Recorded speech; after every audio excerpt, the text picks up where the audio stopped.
Hello, അപ്പോൾ ഇന്നൊരു skin care ആയാലോ? അപ്പം ഞാൻ കുറേ ദിവസമായി എന്തെങ്കിലുമൊക്കെ മോന്തയ്ക്കൊന്ന് ഇട്ടിട്ട് പിന്നെ ഇന്ന് ഇടാമെന്ന് വിചാരിച്ച് നന്നായിട്ട് ടാൻ അടിച്ച് പിമ്പിളൊക്കെ വരുന്നുണ്ടായിരുന്നു. ഭയങ്കര മടിയാന്ന് എന്തെങ്കിലുമൊക്കെ ചെയ്യാനായിട്ട്. അപ്പോൾ ഇന്ന് മടിയെല്ലാം മാറ്റി വെച്ച് ഞാൻ ഒരു സ്കിൻ കെയർ ചെയ്യാമെന്ന് വിചാരിച്ചു.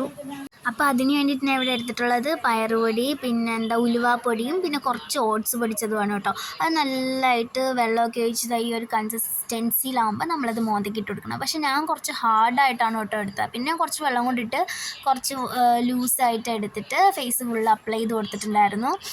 അത് കഴിഞ്ഞിട്ട് പിന്നെ ഒരു 10-15 മിനിറ്റ് കഴിഞ്ഞിട്ട് നമുക്കിത് കഴുകിക്കളയാം. കുറേ നേരമൊന്നും വെക്കണ്ട.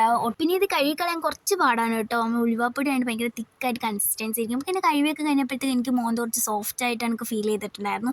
പിന്നെ ഏത് ഫേസ് പാക്ക് ഇട്ടാലും നമ്മൾ മോയ്സ്ചറൈസർ ഇട്ട് കുറച്ച് മസാജ് ചെയ്ത് കൊടുക്കുന്നത് നല്ലതാണ്. പിന്നെ നമ്മളെ ഫേസ് ഒന്ന് ഗ്ലോ ആവാൻ വേണ്ടിയിട്ട് ഈ ഫേസ് പാക്ക് ഒന്നും ഇട്ടാൽ പോരാ, നമ്മൾ നല്ലോണം വെള്ളം കുടിക്കണം. അപ്പം എത്ര വെള്ളം കുടിക്കുന്നോ അത്രയും നല്ലോണം ഇരിക്കും നമ്മളെ സ്കിൻ. അപ്പം അത്രയേ ഉള്ളൂ.